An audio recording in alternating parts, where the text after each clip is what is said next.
Hey, what's going on? It's Friday afternoon. It's like, well, what time is it? I don't even know what time it is. It's almost 3 o'clock. It's time for another episode of the Sports Show with No Name. Just watching our intro. It's like 12 seconds. I think it goes on like 12 seconds too long. We got to do something about that.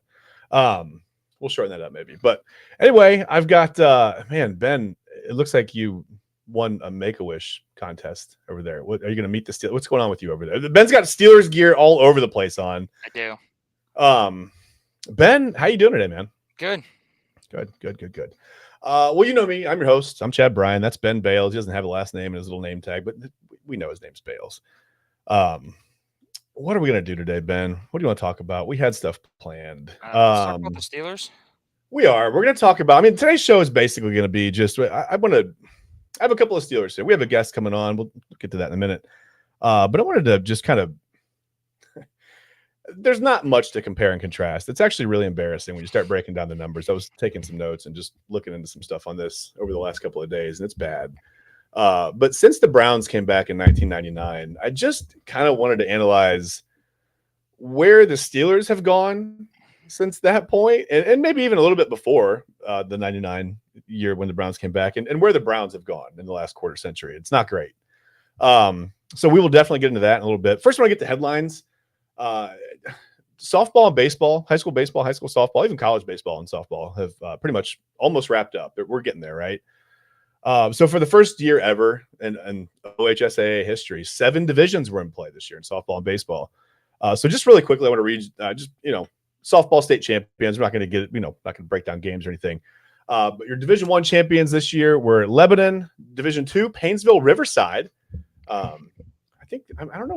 Are they a softball power? Or did that kind of come out of nowhere? I don't know much about. I have no idea. Me neither. That was pretty cool to see a local team up here win though. And then D3 was Dover. Division III champions were Dover. Division IV, Kenton Ridge, which is down by Springfield. Actually played them in high school a long time ago, 100 years ago. I played against Kenton Ridge. Not the softball team though. That would have been weird. Division V champions were Wheelersburg. They're a pretty common baseball softball powerhouse, I believe. Division VI was New Madison Tri-Village. I like the smaller towns because you start to get like some fun names to say. Like that's a mouthful. New Madison Tri-Village. Are there 3 villages involved that make New Madison? New, Mad, and a son? I don't know. Okay. Division VII champions were Portsmouth, Notre Dame. So congratulations to all the high school softball state champions from this year. All 7 of them for the first time ever.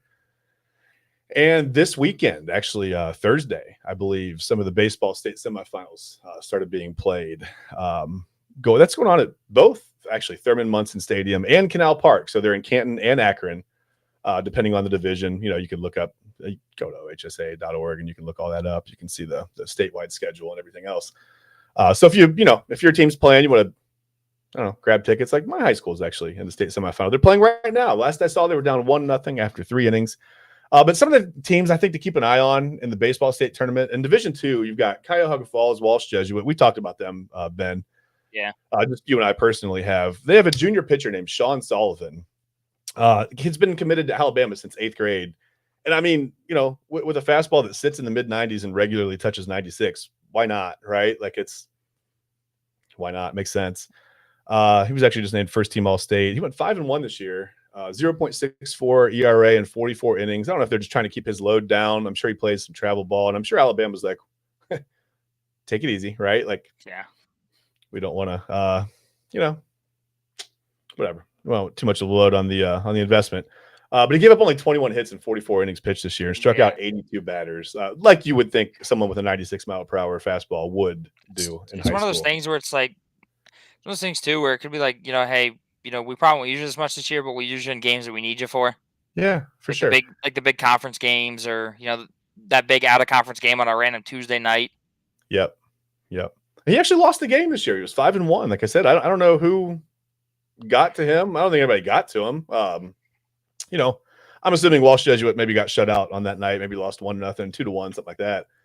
But it's always funny to me to see a guy throwing mid-90s in high school actually lose a game, and I'm like, who beat them? I want to see that team play. I'm just curious, right? So good luck to Walsh Jesuit. My alma mater, Wapakoneta, is in the D3 state semifinal. They're actually playing right now as we speak, as far as I know. They're playing University School. Last I saw, they were down 1-0 after 3 innings, like I said.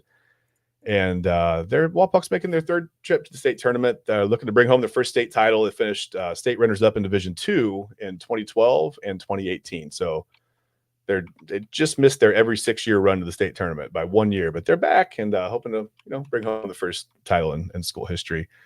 And then in Division V, you got Coldwater, pretty much a perennial baseball machine. They're just, they're always there. They always have a shot to win a state title regardless. I mean, every sport, really. I mean, Coldwater's just an absolute athlete factory.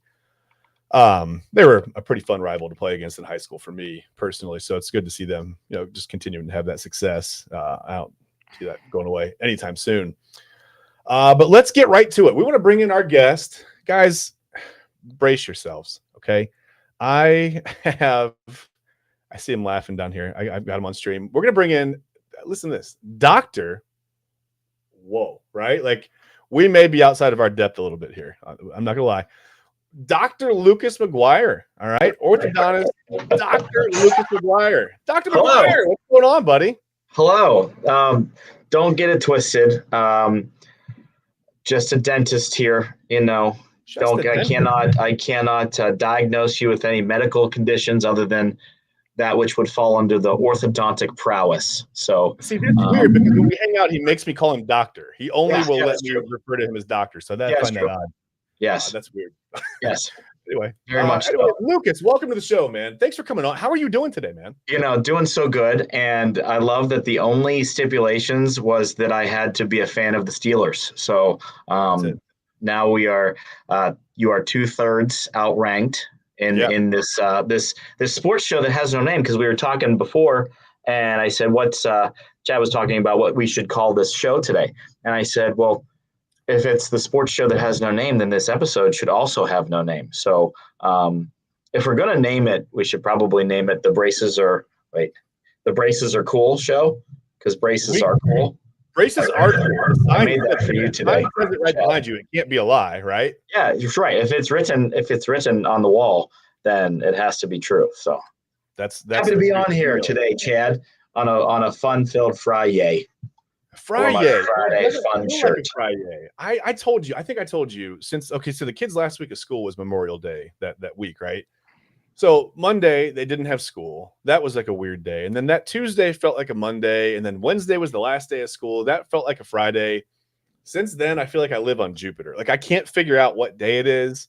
I woke up from a nap the other day. It was like 7 p.m. So I accidentally fell asleep right after dinner. I thought it was 7 a.m. I got really confused. I've just been really confused since Memorial Day. So hopefully that subsides. You shouldn't be allowed to nap. You have too many things to do to nap, Chadwick. It was an accidental nap. Yeah, it was just like sitting up. Like I woke up and there was a drool line coming out. Yeah, it was really bad. It was an embarrassing nap more than anything. Old age does come for us all. Yes. Yeah. All right. Yeah, let's talk sports, please. Let's do some sports talking. Yes. No one wants to hear about how I drool when I nap. That's probably like an orthodontic thing that I need to get fixed, but whatever. Yeah, I think so. I got you diagnosed, sir. It's fine. Well, first of all, since you're on, tell us where you are. If your teeth are jacked up like Lucas, yes. I am in my office. Yes, we do see patients on Fridays. I usually go till about 3:00. So this works nicely with my strenuous orthodontic schedule. And so, yes, I finished up in the office. My children are actually in the room next to me. I got them on some tablet time here. It was Bring Your Kids to Work Day. So if you see any cameos from a child, edit that out, post show, please. Yes. Thank you. Well, hey, and that's fine. I usually have an intruder. My dog is trying to get out of the room right now. So I don't know what's going on with that, but it's the best. It is the best. Hopefully he does not have terrible gas like he's had before on previous episodes of the show. Too bad it's not smell-o-vision. Anyway. And we both know that it's Chad with the gas. He just has to blame somebody else. That's literally why you have kids and pets. Like, you can always blame the smells on the little people, especially the ones that can't talk because they can't defend themselves. Yes, it's fantastic. Yes. There we go. Hey, look at this. McGuire Orthodontics. Woo! Look at that. We've got a fan already. Hey, shout out. I love it, man. I love it. Yes. Let's put that right on the stream. Can you tell people how to reach it? Like, if they're sitting at home and they're looking at this live stream and they're going, you know what? My teeth are a little bit, Chad Bryan, jacked up. What do I do? How do I get a hold of Dr. McGuire? What do I do? The phone lines are open, 440 349-1129. That's the office phone number. You can find us on Facebook. You can find us on Instagram, website. Just Google McGuire Orthodontics, Solon, Ohio. That's where we're located. Some people like to call it Salon, Ohio, but yeah, that's where we're at. 5 days a week, bro. Monday through Friday at your service. Braces, Invisalign, all the stuff. You know, I love the free plugs. So thank you for that, sir. Yeah, of course. I appreciate you coming on. That's no problem at all. So let's just I want to talk about, like, today's show is all about comparing the Steelers and the Browns. And I just thought, like, there's no real good comparison. It's like they're great if you're a Steelers fan. I know Steelers fans are a little bit tired of the way the last few years have gone. It kind of seems like things are down, right? Like Tomlin doesn't really win playoff games anymore. Blah, blah, blah. We keep getting knocked out in the first round. Please, sir, cry me a river. Like, knocked out in the first round. Let's just start going through some things. Let's first of all, the main comparison that everybody uses when you compare the Browns and the Steelers, right? How many Super Bowl wins do the Steelers have? Ben, I feel like you guys both know this answer. How many is it? 6. It's 6. Do we know how many Super Bowls the Browns have even appeared in? 0. Well, let me ask you this. As a Browns fan, sorry to interrupt your train of thought, but no, you're fine. Now they made a thing where they're including the AFC, the championships before the Super Bowls. So the Browns fans have been clamoring about quantity there. So what? Not to sidetrack, but are we including those when we talk comparisons? Yeah, sure, because life was in black and white when they won those championships. Like, there was actually no color in real life. Like, no, it's fine to say the Browns won NFL championships. It's great. I mean, they won the AAFC from the actual AAFC championship from 1946 to 49. Yeah, that's a cool 4-year run. Clearly, none of us were alive when that happened. And then they won NFL championships in 1950. I thought you were, Chad. 64, right? What's that? I thought you were alive back then. Well, listen, we don't want to talk about that. We don't want to tell everyone. You know, they already know. They don't need to know I'm 108, right? Let's not tell them that. See, like I tell people, right? Like people are like, oh, well, you know, the Browns won all these NFL championships and now they count. I was like, okay, if you're gonna defend that, then were you alive back then? Because I don't think you saw. I don't think that really relates to us. Listen, a lot of those same fans are probably Ohio State fans who tell Michigan fans that they can't cherry pick wins from the 1800s, right? Like, you can't have it both ways. I mean, whatever. It doesn't matter. Devil's advocate there, though, Benjamin, how many of the Super Bowls have we been alive for? You know what I mean? So we count the 6, right? But we count the 6.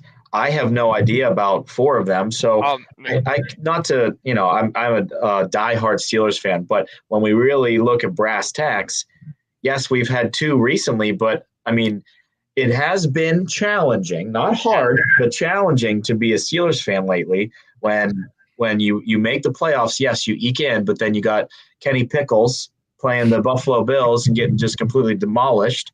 And then, same thing, you go into Ravens territory and just get decimated. I'm pretty sure they had their second string the second half of that playoff game this previous year. So I can understand being a Browns fan has been ultimately the worst, but it hasn't been rainbows and butterflies over here either, because it's, you have the same ebbs and flows for the last 10 years where it's like, okay, this is our year. Finally, we got 2 quarterbacks. We got Justin Fields, we got Russell Wilson, and it's the wash, rinse, repeat. Like, Tomlin's got his winning season, yippee, where 9-8, 10-7, whatever, we eke into the playoffs. I'm really going off on a tangent, but I remember when the Steelers started like 11-0, 12-0 with Chase Claypool, and everybody's like, oh, well, just wait till it all falls apart. As a Steelers fan, you're riding high. It's like, hey, they haven't lost a game yet. This is the crowning of a new era, and then they lose 5 or 6 straight, and I can't remember if they went 1-4 in their last 5, and then lost to the Browns in the first round. That was that year. That was the COVID year then. Okay. Yeah. But yeah, it's I don't know. I don't think either franchise currently is at any any precipice of greatness, you know? Yeah, I think it's funny because looking up from from being in the position of a Browns fan, I get like with the Steelers, there's a certain, I guess that not a precedent, but there's a level of expectation that's set.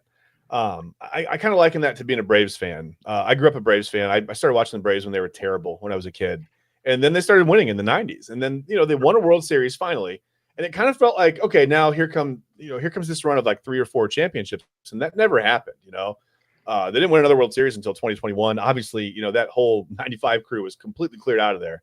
The only person actually still around was Brian Snitker, who was the third base coach on that team, and he was the manager in 2021.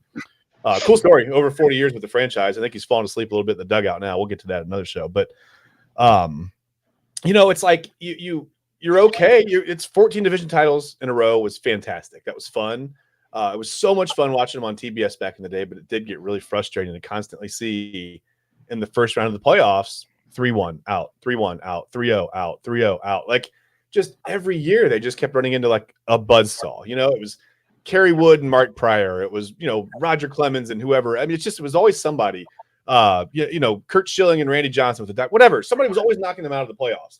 And it was like, it gets frustrating after a while. You're like, can we please take the next step?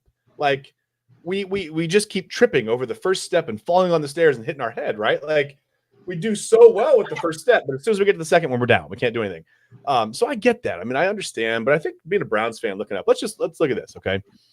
This is the last 25 years. This is since 1999. It's been exactly 420 games. So smoke them if you got them. But this is like, I thought this was a kid-friendly show. It is. They won't know what I'm talking about. Okay. I hope not anyway. Are we at that point where they know what I'm talking about? Anyway, this is truly a tale of two cities, man, because for one city, it's the best of times, right? I know it's a little frustrating. For one city, it's the worst of times. Beats the dickens out of me how two similar franchises. These are two teams in the Rust Belt, right? Like they're tough. Cleveland and Pittsburgh, right? They should be going nose to nose and like having similar records. They should like have the same winning percentage, maybe a tie or two off here and there, but it's not the case. Since 1999, the Browns, my God, the Browns are 141, 278, and 1. And that one was to the Steelers, wasn't it? Or no? Yeah. Yes. Yes. Okay. Yeah. So at least they didn't lose that one, right? And then the Steelers in that same time frame are almost the exact polar opposite. They're 261, 156, and 3. So I get how all the first round exits are frustrating. I get people probably are a little tired of the same thing over and over again with Mike Tomlin. But I mean, have we looked at everything that could possibly go wrong for the Browns versus everything that could possibly go right for the Steelers? It's gone that way over the last 25 or more years. I mean, the Browns starting quarterbacks since 1999, that list is it's I don't know. Lucas Brown says, "Hi, Ben." Hi, Lucas. How are you? That's a cool name. I like your name. Fantastic name. I feel very left out because Lucas is saying hi to Ben, and here am I. I'm just the host. No big deal. No problem. Hold on. He says Browns are going 18-0 with Shedeur. I like that. Oh, I don't think he even spelled it right though. That's okay. That's okay. That's fine. There you go. 18-0. I'll be very happy with that. So we'll be really happy about that. But it's like the list of 40 starting quarterbacks in 25 years. It's wild. Listen to some of these names. It's not like they've had like Tim Couch and Baker Mayfield are tied for the most starts over the last 25 years. They both made 59 starts. Go ahead, Ben. I know you want to say something.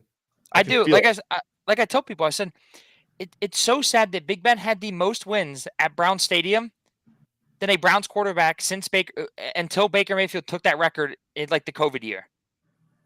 That's it's pretty sad that you have an opposing quarterback that has the most wins at your stadium. Yeah. I mean, that's awful. And Lucas, he says Myles Garrett, Defensive Player of the Year over TJ Watt. How's that feel, suckers? Huh? Yeah. Got that. We got that over you. Yeah. To speak on that for a second, as a Steelers fan, I am a bit. You? Hold on. No, I'm kidding. You might have. You probably did, knowing you, Chad. I am a bit uneasy on the TJ Watt contract negotiations. I don't love that roller coaster ride where listening, because I listened to Cleveland sports talk radio as much as Pittsburgh sports talk radio. So you hear this back and forth when in reality it does truly sound like it is TJ Watt wants to get paid just a dime more than Myles Garrett to be that top dog. And I don't know. I can't look at it from that lens being in that situation, but as a Steelers fan, it's like, come on, like where is our team? The desire to be for one team, a one helmet guy, so to speak, where it's like, God, can you just be happy with the hundreds of millions of dollars that you're going to make and continue to be the face of the franchise? Because it's Watt now. It used to be Ben. You know what I mean? So I don't know if yeah, go ahead. I don't know if you remember his last contract extension. The whole thing was that his agent was trying to get more money than what TJ asked for, and TJ just walked in the owner's office and was like, "I'll take this deal. Sign me. I'll be on the field tomorrow." Yeah. So I think it could come down to one of those again, where if it gets to July, August, and you're right around that like that mandatory training camp, and he still hasn't signed, it could be one of those things where he just walks in the office and goes, "Look, I'll take this deal. I'll sign the paper. I'll get out there tomorrow." Yeah. I think at this point, money would start to get boring after a while. Like I would just want to outperform Myles Garrett on the field. Like I don't know, but I'm speaking as someone who doesn't have hundreds of millions of dollars. Yeah, and that's something that we can never even fathom nor grasp. I love the social media reactions where he posts a picture with literally his fingers up with no other information, and now it's become sports talk radio fodder for the next 2 to 3 weeks while we dissect what this one post meant, and is this the end of TJ Watt, and is he going to get if I was TJ Watt, I would force myself out of Pittsburgh, things like that, where I can't understand that component, but it brings up the talent that TJ Watt has and the sometimes questionable other team talent where he might want to go to a team where he knows that, okay, I'm going to the Chiefs, the Bills,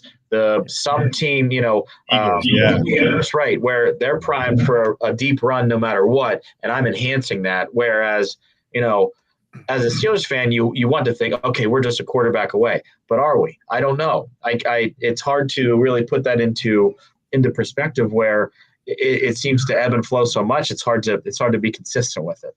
The Browns have been just a quarterback away for 25 years now, and they've tried 40 guys there, and it hasn't worked out yet. One thing Lucas said here, Lucas Brown, not Lucas McGuire. Lucas Brown said, you can't outperform Myles. That's the thing. That's where I disagree, though, because last year, says the guy in all the Steelers stuff. I mean, go ahead. I'll say this, Chad. You know me. I try not to be a fair weather fan, but when it comes to stuff like this, like people that don't look at the full pictures are people that make me mad. Like TJ Watt last year was also dealing with 2 injuries. He had a broken finger, and he had that high ankle sprain that he had in week 2. Wait, I like Lucas Brown. I like people who agree with me. Lucas Brown, listen, run the same page. Let's interrupt the Steelers fan. Go ahead, Ben. But if you think about it's hard to use your hands when you have a broken finger in any sport. Right. Any sport that requires you to use your hands and be physical, like when you're trying to swat guys from get around guys with a broken finger, and you have a hurt ankle that you have to push off of. Oh, I know that. I know the hurt ankle thing. It's hard to do your job at a high level. So people are like, oh, he had down numbers, but if you look at it, he still impacted the game. He still made a bunch of big plays, and the sack numbers weren't there, but he still had he was still top 4 in tackles for losses. And he still takes 2 blockers on every play. Exactly. I will give you this. I think that the one thing I do agree with you, and I think I'm going to lose Lucas Brown here. Sometimes I feel like Myles takes a couple of plays off here and there, man. Well, now we're back though, because he is right. Jason Pierre-Paul did play with 3 fingers. But he also wore a big club on his hand that he could smack people's hands with. He did. Who is this Lucas Brown stirring the pot here? I don't know. I just think that Myles takes so he takes some plays off. There are some times when it's late in the game and the Browns are up 4 or whatever. And I look out there and it's I didn't even notice him come off the field. And I'm like, wait, where's Myles lined up? Why is he not? And they show him on the sideline. He's there for 5 or 6 plays in a row. And it's not, I get it, man. It's not like the Colts quarterback coming off the field because he's tired or whatever. It's not the same thing. I get it. Myles, he's a big guy, man. It takes a lot of effort to move that fast and that much when you're that big. I understand that. But I don't know. I feel like Miles takes some plays off here and there, and I will give TJ that. I mean, he was injured pretty badly last year. But my God, man, some of these names, these quarterbacks. Do you guys remember Deshaun Kaiser, Kelly Holcomb, Charlie Fry, Seneca Wallace? I mean, Tyrod Taylor didn't make as many starts here as it seems like he did. I don't know. Ty Detmer, Austin Davis, Case Keenum, PJ Walker, Spurgeon. I don't even know who Austin Davis is. I've never heard of Austin that. Davis doesn't know who Austin Davis is. Bailey Zappi, Jeff Driscoll, Nick Mullins, Kevin Hogan, Connor Shaw, Thad Lewis, Bruce Gradkowski. Those guys all started one game over the last 25 years. And the Steelers starting quarterbacks have been, this is ironic to me. You know how many starts Ben Roethlisberger had for the Steelers since 1999? I used to know the exact number. 192. What's the main area code for Cleveland? 440. 216. No, I knew you were making 440. Yeah, 216. I find that 412. It's 770 plus 216 9. What is it? I gotta do math. Okay, well, here we go. Johnny Manziel could have been a GOAT if he cared more about football, or if he cared at all about football. Or if he hadn't stopped growing in 6th grade, but that's fine. He was very small on the field. It doesn't matter. It's fine. Lots of small quarterbacks have succeeded. He's not one of them. We know that. But even like the guys that the Steelers have brought in that like started a few games here and there, they're not that embarrassing. Like you've got Byron Leftwich. He was a great quarterback. He came in as like an emergency thing with the Steelers at the end of his career. Charlie Batch made a few good starts for the Steelers here and there. A Lions great, Charlie Batch. Yeah. I remember him for the Lions. All I gotta say is Tommy Maddox, Cordell Stewart. Those are good players. All I gotta say is Duck Hodges won us some football games. That's all I gotta say. That's all I gotta throw out there. I'm pretty sure Tommy Maddox is down Three River Stadium selling insurance nowadays. Good old Tommy Maddox, Tommy Gunn. Lucas is not wrong. The Browns should sign Ben as quarterback. Well, are we talking about me or Big Ben? Which one? Because if it's me, I'm selling every game. Obviously you, and you're going to show up in that TJ Watt jersey, and it's going to be fine. That would be confusing, I think. And here's the thing. Every time we play the Steelers, I'm like, hey, TJ, you want the ball? Here you go. Okay, fair enough. Fair enough. That's what Browns quarterbacks have been doing for the last 25 years. That's fine. That's no problem. Brandon Weeden would be like, ooh, look, an open linebacker. I think another thing we have to look at, Brandon Weeden. He can't get out from under the flag. He's still stuck under that flag, legend says. Oh, my God. Off from under there. That was an embarrassing. God, the home opener. I mean, I don't even remember that. How do you not remember that? It's Lucas Brown said he'd pay Ben in cheeseburgers. Again, which Ben are we talking about? Yeah, either one is fine. I think we're still talking about Ben Bales. But listen, Lucas, don't do it because the rappers will just end up behind him in his room, and then we'll have to blur the room out more. Oh, yes. Yeah, don't do that. Help him clean his room. Please. I mean, don't pay him in cheeseburgers. Get him like a yearly cleaning service or something. Yes, get him a nice cleaning lady. Yeah, it'd be great. Whatever. Or a cleaning gentleman. Or a cleaning gentleman. Or a cleaning robot. I think we're there, right? A cleaning robot would be fine. Johnny Five Alive would be fine. Ben doesn't even know that reference. The short circuit. You probably don't even know that reference. Lucas, do you short circuit for that movie? Oh God, I'm old. Okay. No, I'm not 72. Sorry. Oh no. Okay, we can't put that comment up there. That was goofy, Lucas. Okay. All right. Listen. So let's just talk about head coaches because these two franchises, right? Like 3 franchises. Who's the third franchise? Wait, yeah. Who's the third one? I'm lost now. I'm confused. Well, the old Cleveland Browns, and then they're the Ravens now, and then the new Cleveland Browns, right? So no, Browns head coaches since 1999. Do you guys remember Chris Palmer? He was the guy when they came back. Do you remember him? No, I've heard the name, but no. I'm just going to go through, and I want you to just comment at will in between. I don't care. You can interrupt me. Say whatever you want. I'm just going to talk about the coaches, their records, and their playoff records since the Browns have come back, and then we can talk about the Steelers coaches over that same time period, or up to 30 years before that, which is it's sickening how amazing that's been. But whatever. Chris Palmer was the guy from 1999 to 2000. Went 5-27. Playoff record? No, no. You don't win 5 games in 2 years and go to the playoffs, right? They brought Butch Davis. Playoffs. In, right? Playoffs. You want to talk about the play? 2001 to 2004. Butch Davis was here. He went 24-35. Right? Things were starting to look up. Playoff record 0-1. Not so good there, but at least they got there. Right? That was pretty cool. Then they brought in Terry Robisky when they fired Butch Davis. I'm not sure exactly. I can't remember how that went down, but Robisky went 1-4. Obviously, no playoff record. Romeo Crennel came in, right? 2005 to 2008. He had 3 years to turn the thing around. He went 24-40. Not terrible. I mean, you think Butch Davis won 24 games here. Playoff, Also no. With Trubisky, he's a no. And then they brought in Eric Mangini, and now here comes Eric Mangini to fix this whole thing. He was here 2 seasons and went 10-22. Playoff record? Absolutely not. No. Pat Shurmur. Pat Shurmur was 9-23 in 2 years, and I don't know if you guys remember anything about a Pat Shurmur press conference. But for his playoff record, I'm just going to say, well, you could throw the ball or you could run the ball. That's all Pat Shurmur ever said in press conferences. He just gave us the 2 options on offense, which I think we already knew. It's fine. Then they brought in Rob Chudzinski, who I thought was like a horror movie character. I didn't know that was even a real guy. He comes in and hey, Greg Balls says, so true. So true. Thanks, Greg. I don't know. Rob Chudzinski with 4-12. What was that? That wasn't a good year. And they brought in Mike Pettin. And Mike Pettin actually showed some promise. And I feel sorry for Mike Pettin because he got strapped with that whole Johnny Manziel thing. And they were winning some games, but I mean, he went 10-22. Not one playoff game did he ever get to coach in.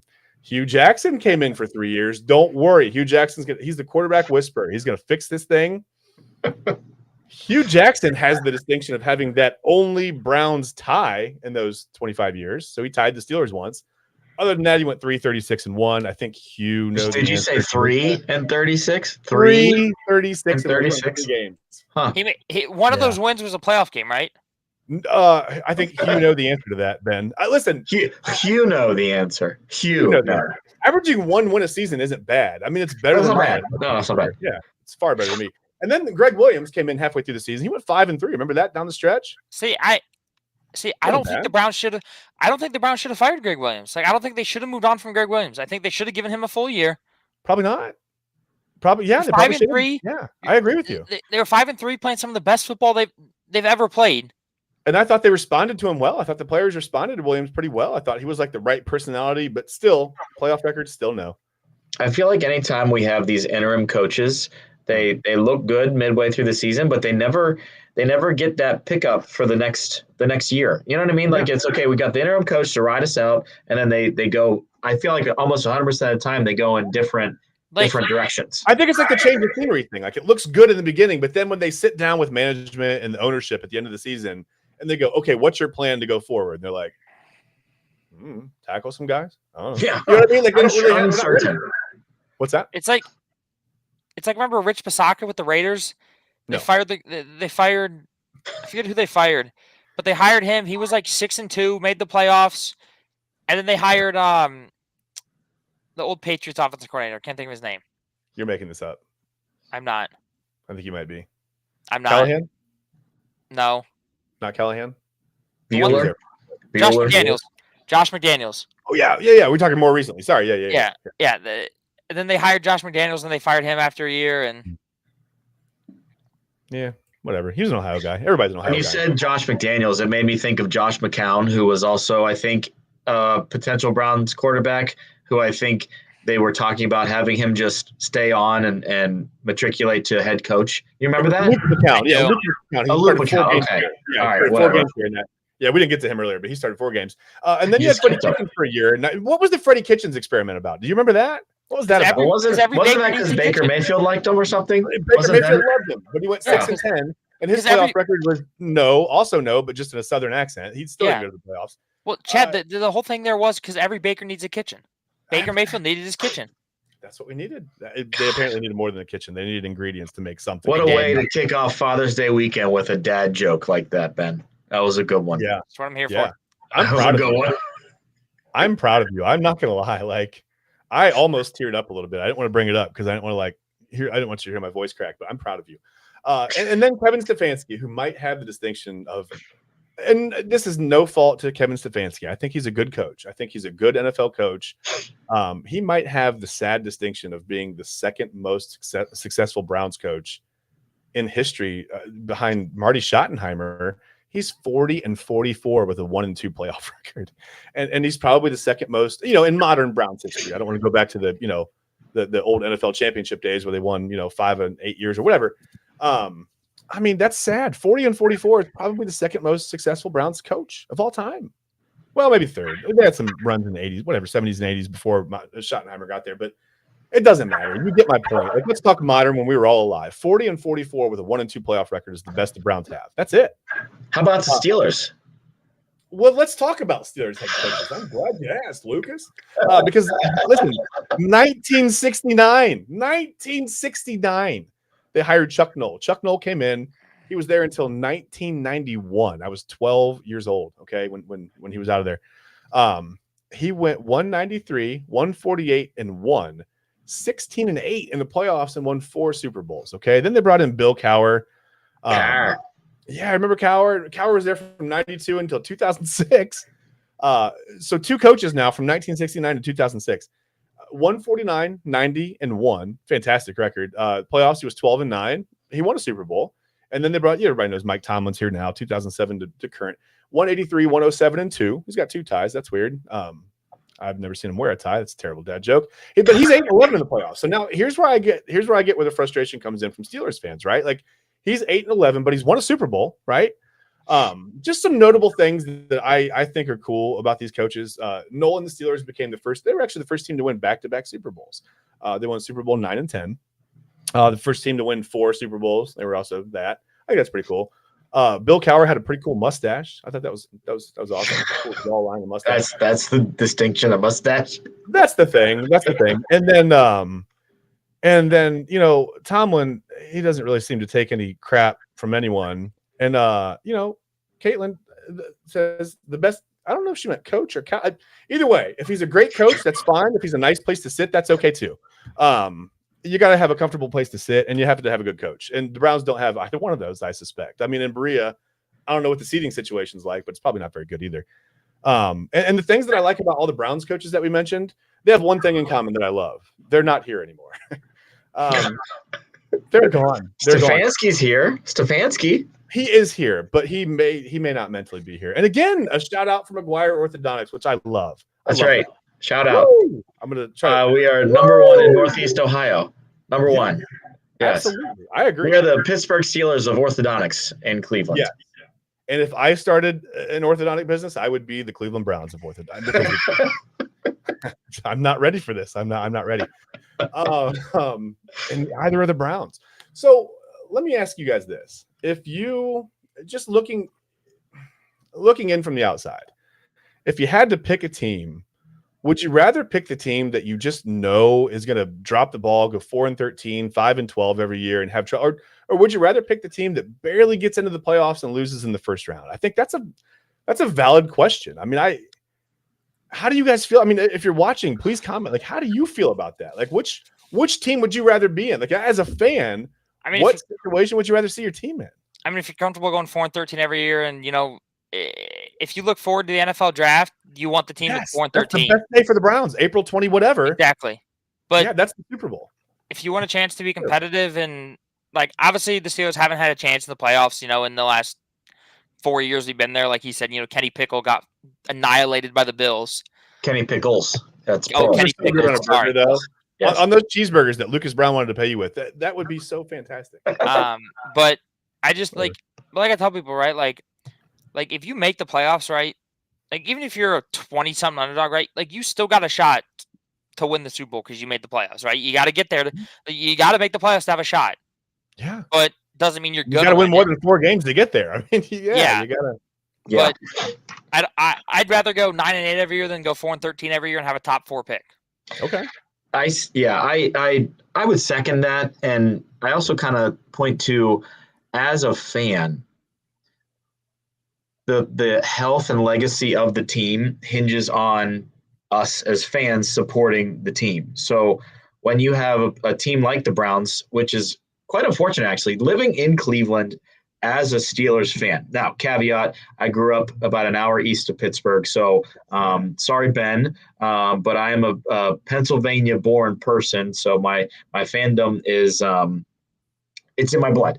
But if it was the alternative and I was born here, rooting for the Browns is very hard to do because it's your hometown team. And I understand that. I talk to people. I mean, I'll talk football all day, every day. That's what 90% of my workday is just trying to find a dad to talk football about.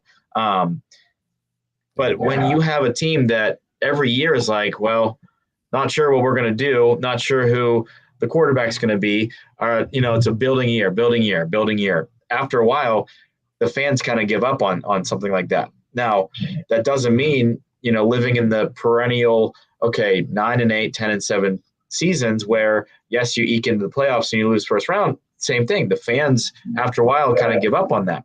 Us as Steelers fans have been spoiled in the sense that we've lived in never losing seasons under Tomlin. Yeah. But at the end of the day, does that matter much when you either don't make the playoffs or you lose in the first round and you watch talking the Bills, just throwing them out currently. They're a perennial powerhouse, at least for the last couple of years with Josh Allen. Having that Bills fandom, for instance, that's butts in chairs. You know what I mean? Are there going to be butts in chairs for either the Steelers or the Browns?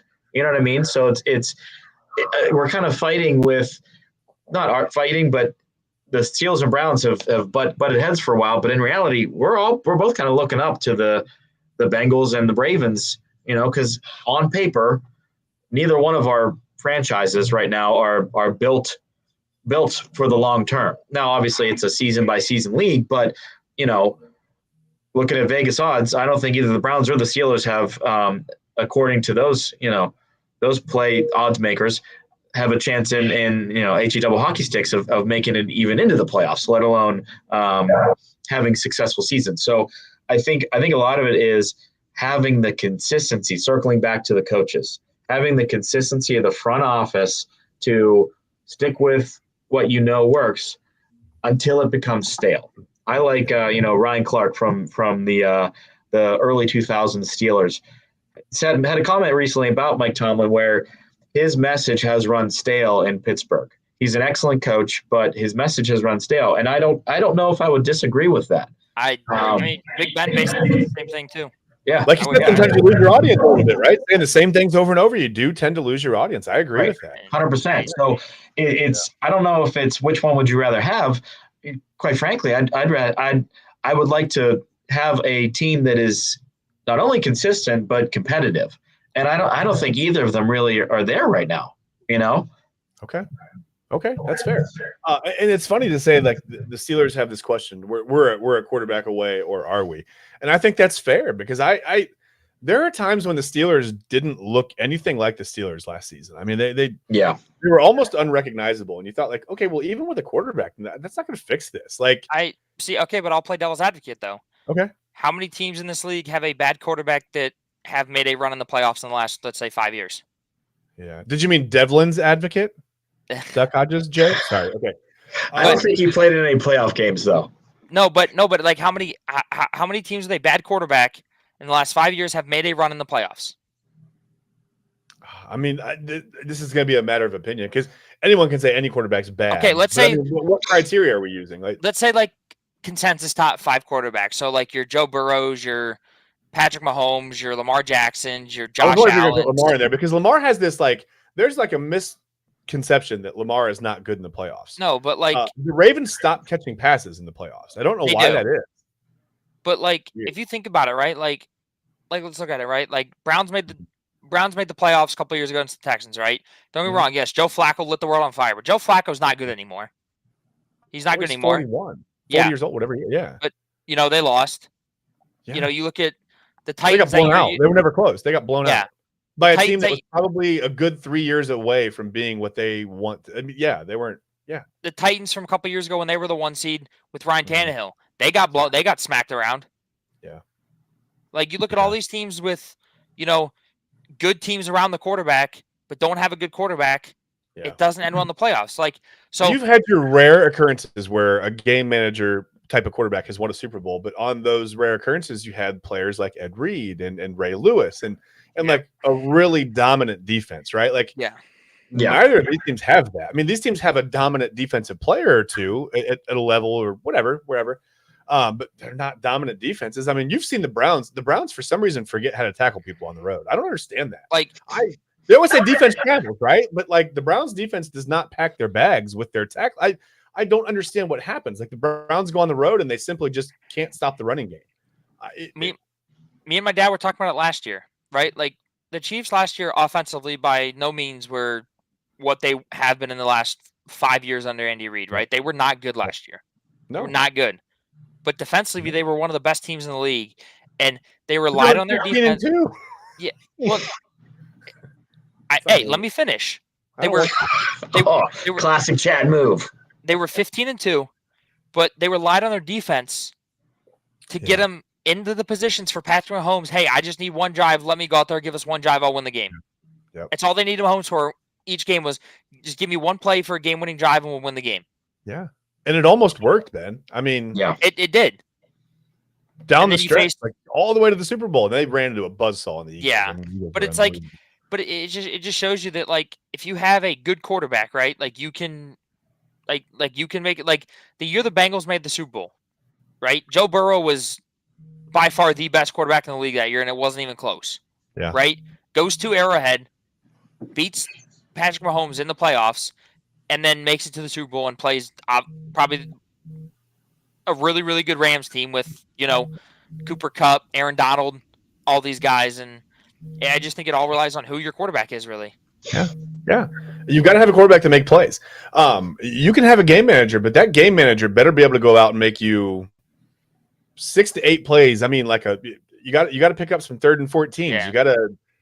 There are some things you have to do as a quarterback. Like, you can't just go out there and be okay. Like, you've got to make some plays in today's NFL, especially in today's NFL. I'll throw it out there. Like a young Big Ben, right? Like Big Ben, end of his career, he was more of a game manager than he was a gunslinger, right? He came into the league as a young gun. That dude was a gun. He could throw the ball over the field, right? He was had one of the strongest arms in the league. But as he got older, and after that elbow injury, he realized, okay, I'm not who I used to be. Let me be a game manager. But you needed that clutch 3. You need that, like you said, you needed that clutch 3rd and 14 or that clutch, 3rd and 5 or 4th and 2. He was going to pick it up for you. But you look at that young Big Ben. He wasn't going to throw it 50 or 60 times a game anymore, but he did have that every once in a while. Yeah, I agree. But the play for Big Ben that sticks out to me the most was from when he was younger. Lucas, don't know if you remember this play or not. Hold on, I'm getting my charger. I'm losing my battery. Just keep talking. I'm listening. It was that 3rd and 19 against Buffalo, where he ran it down the sideline for like 27 yards and picked up a first down. They went on to win the game. How could I forget? Yeah, that play is actually still going on. Roethlisberger is so slow. Yeah. Or like that game against the Packers at home where he outdueled Aaron Rodgers and ended up winning 42-41. Yes. Right? Like Speaking of Old Man River, Ben and Lucas, well, I've got you on Aaron Rodgers. How do we feel? I'm a little bit turned, but the way I look at it is that Aaron Rodgers is the best option he has on the roster. Are you turned? What does that mean? For us millennials, what is that? Yeah, I thought being turned was a good thing. Like, I'm getting turned. Yeah, don't cap us, bro. I'll say this. I'm a little indecisive. I'll say that. Are you being Rizzy right now? I'm not. Okay. Okay. But I think Aaron Rodgers is the best quarterback on our roster. Yeah. I just don't know if toilet. Yeah. I just don't know if he's. Did I do it right? I just don't know if he has the ability to win an MVP or throw 40 touchdowns. Okay. But he's definitely better than Mason Rudolph. Or bring the flag onto the field without getting hurt. That too. We don't know if he can even do that. I hope he does. I don't want him to get hurt, but he's a weird guy. And I think it's funny how the Steelers have signed like this 57-year-old man, right? And everyone's like, hey, 41. The guy from, Sanford and Son is going to lead them to the Super Bowl. That's great. But the Browns have a 40-year-old quarterback, and they're like, oh, Joe Flacco's 85 years old. That's ridiculous. You know what I mean? Like, what's the difference? And they both want to Super Bowl, right? People are knocking on Aaron Rodgers. I will say this. Aaron Rodgers last year had better stats than Patrick Mahomes. Okay. And he played on a worse offensive team. Burn. He played on a worse offensive team. And he's not capping. The only receiver. Okay. I'll even say this. The only receiver. Where's a cap on the sideline? The only receiver that ranked higher than the only receiver that wasn't higher than all the Chiefs receivers was Garrett Wilson. Okay. And him and Rodgers didn't get along. That's fair. He's not an Ohio State fan, I guess. So, I think Rodgers is becoming more of a game manager, but he's still that guy that can make you, those 3 and 14 plays because he can still throw the ball. He can still. I thought you were saying grandpa, but yeah, that's fine. No, that's fine. He can still. Yeah. And I've told people this all the time too. It's like Big Ben. If Big Ben didn't get that elbow injury, right, he still would have been able to let it fly at the end of his career. But that elbow injury changed who he was. That elbow injury changed who he was and how he had to play the game. 0 out of 10 rage bait says Yeah. 11 VV. Here's 11. here's my main question, and then I got to sign off. The He's an orthodontist, but he's very busy. Yes, I have children to now placate. Yes. Here's my concern about Rodgers. He's not on the perks. Well, he's got probably one, maybe two good seasons in him. Are the Steelers one quarterback away from? Because in reality, it's for Aaron Rodgers, it's Super Bowl or bust. Or why would he be doing this? You know what I mean? Yeah. So, are the Steelers talented enough? And it's a firm I don't know from my end. Are they talented enough to support him being okay? This is going to be my final, if not final, maybe one more season after this. I don't see a Tom Brady-esque, Tom Brady to the Buccaneers situation where first year Super Bowl champion, boom. I don't know if I see that with where the Steelers are currently. I will say this. I think offensively, I think the Steelers are headed in the right direction, right? You've built up the offensive line. Correct. You've got two great running backs. Well, hopefully two good running backs. You got Jalen Warren and Caleb Johnson from Iowa. I'm going to miss Najee, though. I'm going to miss him. Me too. I think defensively, you have the talent to win a Super Bowl, right? You got TJ Watt, you got Cam Hayward, you got, Alex Highsmith, you got Nick Herbig, Minka on the backside, Joey Porter, Darius. And everyone you're naming, their defense is aging so rapidly. Like everyone you're naming. It is, but here's the thing though, right? Like they're still good. Yeah. I just think the issue on defense, the issue with our defense is Terrell Austin. He needs to go. That soft, weak 3-4 zone that he plays gets abused, and he relies on TJ Watt to get pressure every single time. And when he's not, he's like, "Oh crap, what play do I call? I don't know what to do. I'm lost here. I'm confused." Yeah. Okay, so it's a coordinator issue. Okay. And need to bring back Dick LeBeau.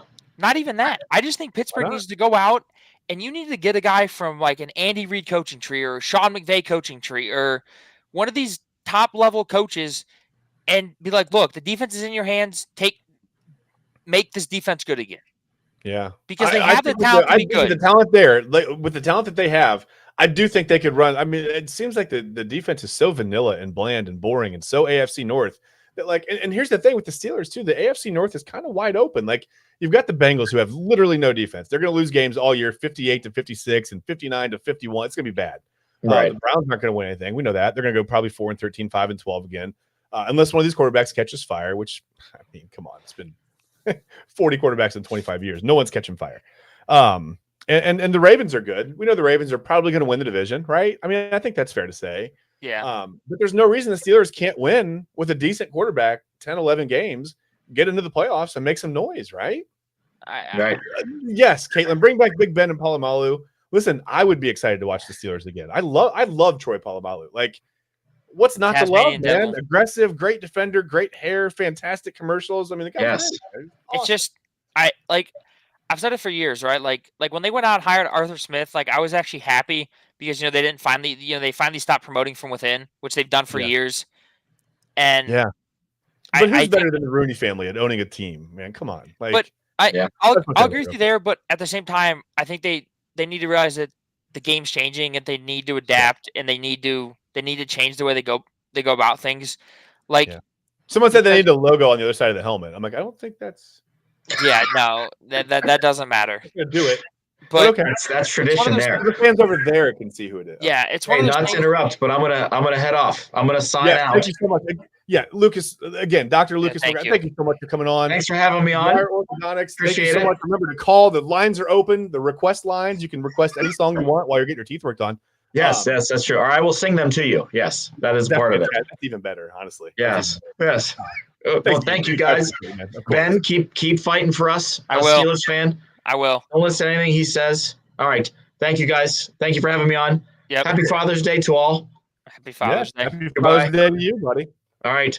The No Name Sports Show signing off. Goodbye. You're a friend of the show. You're welcome anytime, buddy. We'll see you next time. Thank you. Goodbye. Yeah, Ben. Yeah, I just think that kind of like we were saying, like the NFL today all revolves around a good quarterback, right? Like back in like the 80s and 90s, like when my parents were young, and even when you were younger, the NFL was all about let's pound the rock. Was I young though? Yeah. Let's pound the rock 30, 40 times a game and let's win 14 to 10. Yeah. Like they were perfectly content with, Sure. winning 14 to 10 and pounding the rock 30, 40 times and throwing the ball 15 times. Now, if you only Absolutely. throw the ball 15 times, the offensive coordinator is getting his head chopped off the next morning. Yeah, and you can't run the ball. I mean, there's No. nowhere you can't find any room to run the ball without. Yeah, exactly. I agree with you. Yes. Like, and it's one of those things where it's like that's what makes Lamar Jackson so good, right? Like people say, oh, he's not that great of a quarterback. The dude's won 2 MVPs. He's thrown for 3,000 yards. I think he's thrown 40 touchdowns in a year. I can't remember. Yeah. But like, you had Derrick Henry to that bunch who rushed for 2,000 yards, right? That opens up his passing game so much more and takes the ability off his legs, because now it could be one of those 3rd and 4s, 3rd and 5s, where okay, Lamar Jackson might pull us down and run the ball. He could hand that off to Derrick Henry. Yeah, or if the tight end just finds a way to catch a football. Yeah, they're probably in the AFC Championship game at the very least. Yeah, but like, if you look at the top 3, like, let's be real, the top 3 teams in the AFC are probably the Bills, Chiefs, and Ravens, right? Like, I think we can both agree with that. Yeah, that's not going anywhere for a while. What do all 3 of those teams have in common? A good quarterback. Yeah. And a great dynamic quarterback. Yeah. And a good defense. And good play calling. And good play calling. Fantastic coaching. And I think it goes back to the old, it's the Bill Belichick, Tom Brady thing. Is it the coach or is it the quarterback? Is it the play calling? Is it the play execution? I mean, you don't know. Let's look at Pittsburgh, right? Mm-hmm. Play calling? No. Okay. Yeah, defense? Coordinators have been rough the last few years. You're right. Defense? We have that. Yeah. Quarterback? Yeah. No. That's all we have is defense. Now. We're 1 for 3. Yeah. We'll see how Rodgers does. We will see how Rodgers does. But for right now, we're 1 for 3. Fair enough. But well, yeah. I mean, yeah. 1 for 3. It'll be bad in baseball, but in football, it's not great. Yeah, in football, you want to be more like 10-7, 11-6. Fair. Well, listen, I think we're gonna get out of here. It's almost an hour. Happy Father's Day weekend to everyone. Listen, to everyone who watched today and commented, to Lucas Brown, obviously, to Caitlin, to Greg Balls, to 11 VV 11. I don't know what's going on there.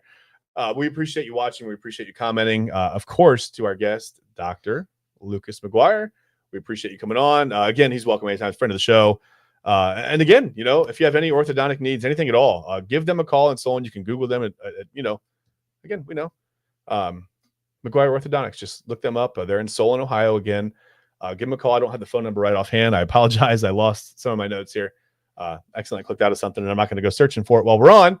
But do give them a call. Please give him a call. He will help you. He's a great guy, good friend of mine. And for Ben Bales, I'm your host. I'm Chad Bryan. Here's to hoping, I don't know, you have a Father's Day weekend that's not filled with 40 starting quarterbacks, 50 million head coaches, and 3 playoff appearances. So, again, guys, thank you so much for watching. We will see you next week. We'll get back to some baseball next week. We should probably talk a little bit about the NBA Finals. The Cavs are in it, right?